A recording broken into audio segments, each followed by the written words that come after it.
Ronnie Eric, and you are now tuned into Cocktails on the Rocks. Shout out to Creative Coaching coming through, and shout out to Ashley, the producer, the engineer, the songwriter. You feel me? Man, introduce yourself for me one time for the one time. Let the audience know who y'all are. Yeah, what's going on? My name is Justin, co-owner of Creative Coaching. Okay. My name is Ashley. I'm a music producer, studio owner, audio engineer, instrumentalist, film score composer, just musician. Wait, I gotta take a drink to that, cause she do everything. You feel me? So look, I want to ask you guys. You first. Where are you from? I'm from Savannah, Georgia. Savannah, Georgia. What about you? I'm from Southfield, Michigan, right outside Detroit. Okay. So you mess with T Greasy. Yeah. Praying on the downfall. You feel me? What made you, get into the clothing line and just fashion in general? Well, the name of the brand is called Creative Coaching. Okay. We named it that because we wanted to coach individuals on how to be creative. We felt at the time when we started the brand, we started in 2013, okay. So we've been doing this for 4 years. We felt at the time that fashion and the trends were kind of lacking a little bit of originality. It was like everybody was kind of leaning towards doing the same thing. So when we started the brand, we decided that we was going to flip that and kind of coach individuals on how to kind of be themselves, find their own unique outlook on fashion and what they wanted to do. Okay. One thing about the brand is that we never put outfits together or kind of try to like design, tell people minds as far as like what they should put together for their outfits, because we want them to be creative. Okay, so I'm rocking with them friends though. I appreciate it. That's display, you feel me? And what about you, in terms of your brand and what got you started? Just give a background on who you are and what you do. Well, I started at 9 years old being a classical musician, playing violin, viola, cello, and bass in multiple symphonies and stuff like that, and everyone thought that was going to be my route. Okay, grow up. She went to college for music, went to school for music, everything. She's going to be in the symphony, yada, yada. And I happened to be, really good at it or whatever, but that wasn't where my heart is, because I was thinking, like, why would I just sit here and play someone else's music for the rest of my life? Given at this age, by now, if I stayed in that symphony, I'd be a millionaire, but I ain't true. I'm a good one. Yeah, facts. But with a healthy heart, too, with a healthy heart in it, too. Yeah, but so I was just like, instead of just playing someone else's music for a living, I'm just going to make my own. Like, I can just make my own. Okay. And what college did you go to? I went to Michigan State and LCC. Okay. Degrees? What you got degrees in? Yeah, I got an associate's in music, and I got 2 certificates in audio engineering and music performance. That's dope. Yeah. And college for you? Yeah, I went to Savannah State University. I didn't finish though. Okay. Hey man, as long as you get it, that's all that matters, man. That's all that matters. And you say you've been doing it for 4 years, right? Yeah, I've been doing it for 4 years. So do you feel like, since you've been doing it for 4 years, are you an expert at what you do? You ever heard of the 10,000 hour rule? Yeah, definitely. So how do you feel about that in terms of clothing and the time that you put in? And if somebody was like, I want to start a clothing line, like how do you, if somebody was like, hey, I want to start a clothing line, how do I approach it? Yeah, I feel like one thing me and my brother always talk about is sweat equity. Okay. What that basically means is much work that you put in, as much work that you're going to get out of anything that you put in. So I apply the 10,000 hour rule. I think anybody should apply that to anything that they're trying to do in life. So I wouldn't consider myself an expert, specifically because I'm still learning day by day, and I feel there's so many ways to grow and learn. And I'm always willing to take on those new steps to improve the brand. So. Okay. And as far as producing for you, when did you really buckle down and say, I'm a producer, I'm an engineer? Like, where did you really start? And then a female in the music industry, how hard is that to, It's got its mountains, but you know what I mean? It's definitely got its mountains, but it's worth the climb, because when you get to the top, you're just like, nigga, I'm at the top of the mountain. And then on top of that, how it's a whole facade. If you're on Instagram and women have to have this big ass and things like that, how do you supplement just being you as a person and not catering to what the industry looks at and wants? Well, see, the thing about the music industry is super strange. It's not so much of a thin line. It's like a thick line between, okay, you're doing this for the money or you're doing this for the love. Exactly. You know what I mean? So I just fall on the more love spectrum, but I know how to make the money from it. You know what I mean? So, I'm going to toggle between both, but it's like, You just gotta be you, really. Just be you and know what you're doing. Always have your business straight. That way no one can just be like, oh, Okay, I okay. don't gotta show my butt on Instagram. And you know- $10,000. Yeah, exactly, exactly. And then as, you know, a young entrepreneurs, as far as the community, what do you got? So what have you done in the community as a young entrepreneur? We've done a couple seminars. It's basically talking to the youth and kind of letting them know, because I've been in those positions, I've been in those shoes one day. One time I was looking up to people who were doing these brands, and I was thinking, man, how can I get that? How do I start a business? How do I get legit? You know what I'm saying? Like all of the logistics of the, you know, the business, it sounds so crazy, but I've been in those shoes. So I kind of want to speak and kind of sit down with those individuals who are really serious about it and kind of let them know that, hey, it's possible. And even me, I'm still learning. So, you know what I'm saying? I can learn things from you and vice versa, kind of give back. And that's kind of something that I always want to do, is kind of give back to the youth as much as possible. You know what I'm saying? You know, as millennials, you know what I mean, we need to bring them up, you know what I mean? Definitely. And show them new routes of what's going on. Definitely. You know, Positive routes. Positive routes. Like, it's all about positivity. Like, I don't like surrounding myself with negative people at all. Like, I feel like that's just bad vibes. Like, yeah, you know what I'm saying? You bring negativity. Exactly. It's like wasting my time. And time is money, but you can't get that back. Like, exactly. You feel me? In terms of community with you, what have you done with the community? I've partnered up with Boys and Girls Club multiple times, and they've had like children, like underprivileged children, labeled them underprivileged children.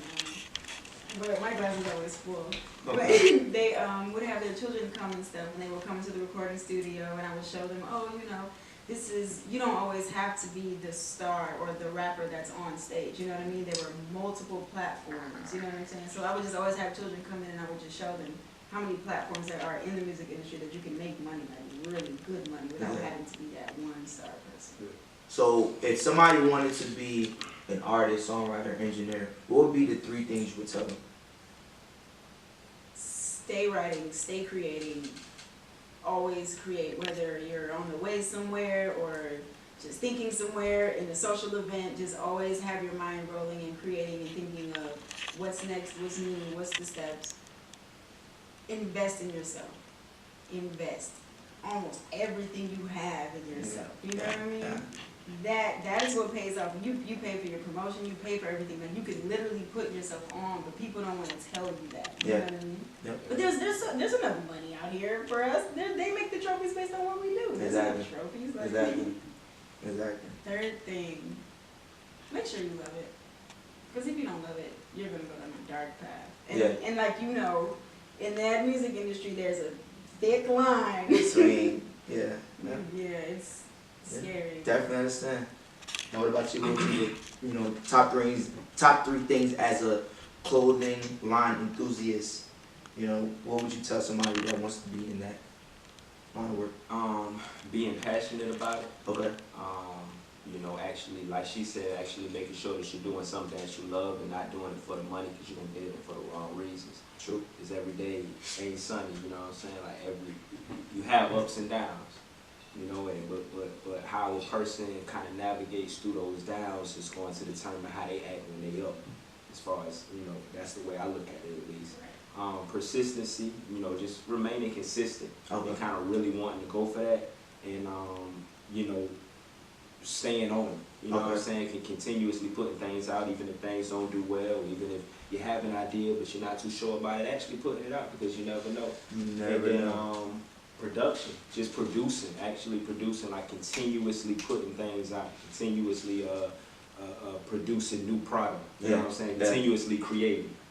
Basically. Yeah, I'm real big on quality over quantity. Yeah, definitely. You know what I'm saying? Like, definitely. Like, and I can tell you for myself, like, self-doubt is like a big thing. You know what I mean? Like, certain people, I feel like certain people don't understand, like, self-doubt is just a part of fear. You know what I mean? And you have to attack fear.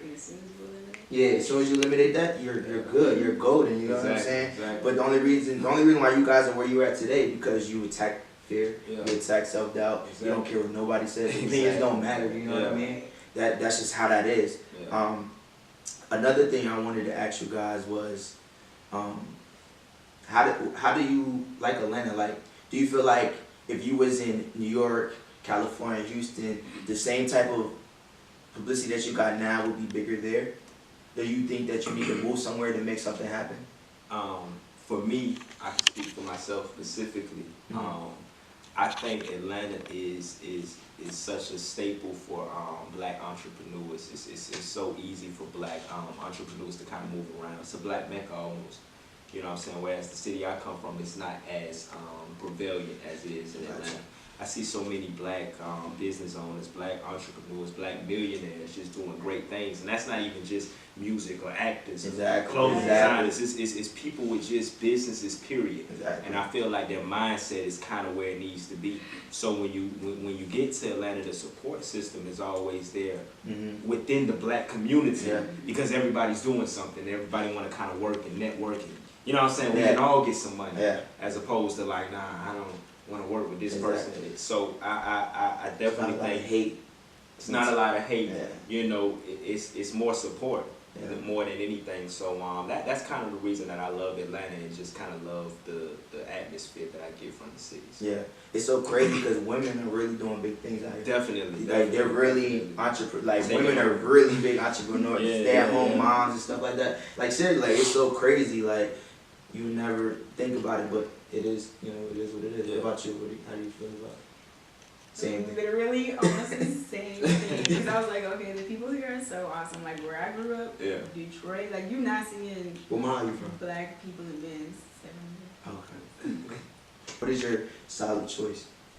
Sometimes some of the best things that I've ever created was me and my partner have ever created. It's kind of when we were secluded, kind of when we were by ourselves. Okay. When we didn't really have a lot of people around, a lot of people in our ear kind of telling us what to do. Kind of when we was just sitting in our dorm rooms, kind of figuring out exactly where we kind of want to go with this brand. And then like a lot of pain like that people just experience from family issues to life issues to whatever. It's like if you can take that same pain and turn it into passion and put it inside your brand, sometimes I feel like that's what some of the best music, some of the best. It's relatable. Yeah, it's relatable. You know what I'm saying? And it's so passionate. Yeah. You know, because you're really hungry for it. So I feel like just being secluded sometimes is when we've made some of the best. You know what I'm saying? Products. Period. What about you as far as creativeness? It's, you know, hey, shout out to Penny Up. Shout out to Penny Up. Like I just waiting for ass drinks, man. This is a creative coaching, creative style of a drink that you guys need to get, but you won't get it unless you get on the show. But anyway, what about your creative style? That's something that always kind of throws people off. Okay. When they hear my production and majority of the things that I've like scored and like produced, because it's very dark and like ambient. Okay. But I'm such like a hey, Yeah. what's up? You know, let's go have a picnic person. But I have like this serious like dark sound. I don't know, I just love it. I just love that. I love it. I love it. That's dope. So I like any kind of frequencies that make your, I don't know, your intuition kind of drive and like you're just, I don't know, it's an experience. Music is an experience, you know what I mean? So I wanna make you experience that. I don't want to just give you some pop bubble gum and Yeah. get you a full meal. Hey, I'm trying to eat some dinner. So if I get the full meal out of your music, fucking with it. I'm rocking with it. I don't know if it's bleeping, but rocking with it. You know what I mean? But in terms of, you said it's more dark. Is that coming from, like he said, pain or a certain way, somewhere that you have been? Yes, it's definitely coming from somewhere where I have seen and been around a lot of people in that space, and it's like, oh, you don't have to be here anymore. You know what I mean? So I'm gonna come back down in this hourglass and flip it around and show you there's a better side. Okay. Just gotta look at it that way. So we're gonna do a little topics. You feel me? How y'all feel about Trump? Oh Lord. Well, I mean, Oh Lord. I don't know, man. I personally, I didn't vote for Trump. You know, Did you vote? No. Me neither. Me neither. It is what it is. I didn't vote. Get real. I didn't vote either. I got my reasons. I had my reasons too. I didn't vote. I didn't, but I mean, I think it's, you know, I ain't gonna say too much, but You ain't say nothing. Just you're like, I think. Oh Lord, I think it's just. Trump is doing what he's Rock supposed with it to though. do. Yeah. Trump Yeah. is doing what he's supposed to do. Yeah. Definitely. So it's like, you can't really be mad at him because at the end of the day, he's not even the one He's in a charge puppet. of things. Right, right. Congress is in charge Yeah. of things, but people don't know to vote for Congress and things like that. So it's like, So do you guys? when you understand, you can't be upset at him for doing what Yeah. he's doing. Yeah. Be upset at the system. I mean, he which really we lost are. though. You know, electoral votes. You know what I'm saying? Right. He really lost on that, but they don't pay attention to electoral votes. Right. So Right. therefore, it really doesn't matter. But shout out to Obama. That was the best president. You know, Yeah. our president is black. You feel me? Always. How do y'all feel about? I'm gonna go into each person's Okay. thing. In terms of fashion, have you ever been to what's that? In New York, Fashion Week. No, I've never been. So you know about the company that they set? I think they did a bus or something, and they blocked off the whole thing, and they did a fashion show outside. Yeah, I heard about it. Who was that? I can't remember. But how do you feel about that? Like, do you feel like guerrilla marketing? I think that's guerrilla marketing. Yeah. Guerrilla marketing is like prominent and real good to make things shake. You know what I mean? Definitely. I feel like with marketing, a lot of people take marketing just from a social media standpoint. But the guerrilla marketing tactic is really an old tactic. When you even think about people who used to promote parties or like passing out flyers or delivering their mixtapes and stuff like that. So guerrilla marketing, I feel like, is that on a whole nother level. Like it's times a million basically. Nowadays. Yeah, nowadays, because you see it so much, it's so prominent, like blocking the whole strip out, putting up posters all over billboards and stuff like that. So I definitely think it's prominent because people who you can't touch through Twitter and Instagram and Facebook, you gotta touch these people within the world. Exactly. Because everybody doesn't have that. Exactly. You know what I'm saying? So if you see it 3 different times, it's no way that you know what I'm saying, you can't pay attention. Yeah. Yeah. And for you as an artist, you know what I'm saying? I know you know Rari. Yeah. So I know about Rari renting out I don't want to get it wrong, you know, but renting out a U-Haul, whatever. He was performing after shows, like Wiz Khalifa shows and different shows, and just performing on top of a truck and just letting it all out. So yeah, how do you feel like as an engineer, songwriter? Do you want to be an artist or just behind the scenes for you? Let me ask you back to the question.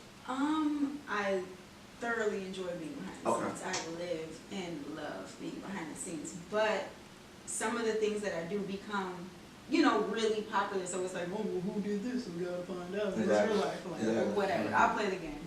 But you know what I mean? Because I'm not trying to be anybody's role model or anything. I just want to live my life. Live your life. Live your life. But I'm not like the devil, so it's like Yeah. whatever. But in terms of for you as a songwriter, like how do you market yourself? Like how does that even happen? You know what I'm saying? Because as a songwriter, it's kind of hard if you're not on the scene or if you're not brushing shoulders with anybody. Songwriters find producers. Okay. Because producers are always looking for songwriters. Producers will always have a circle of people Mm-hmm. that a songwriter can write for. Songwriters will always have a circle of people that a producer can write for. You know what I mean? Songwriters are going to songwriting camps. They know other writers, blah, blah, blah. It's just like as soon as songwriters and producers link up, they just open the branches together. It's amazing. Okay. So how do you guys feel about, this is my last question. How do you guys feel about, the business? Do you feel like it's 99% business and 1% talent? Or do you feel like it's the other way around?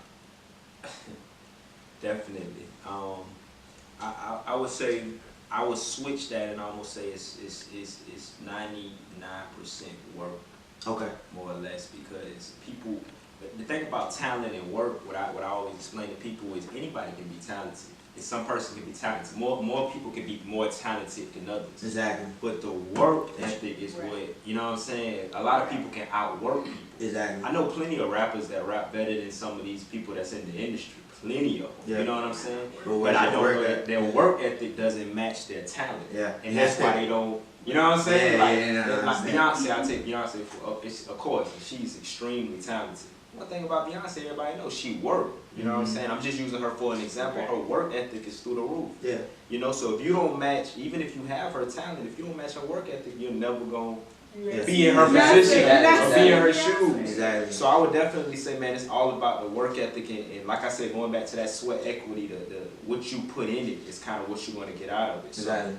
the harder you work, man, the better you'll be. Okay, and then last one for you. How do you manage relationships, as in if you had a boyfriend, you feel what I'm saying, whatever, relationships from what you're doing with music? Like, how do you balance that? And you can answer this too, but how do you balance that? Girlfriend, you know what I mean? Yeah. Balance that. This is when the world gets crazy because it's like, okay, you date someone that's outside of the industry. Mm-hmm.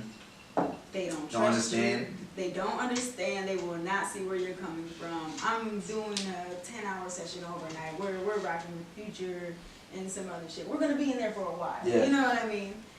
They don't understand. I'm there overnight. We're in the studio.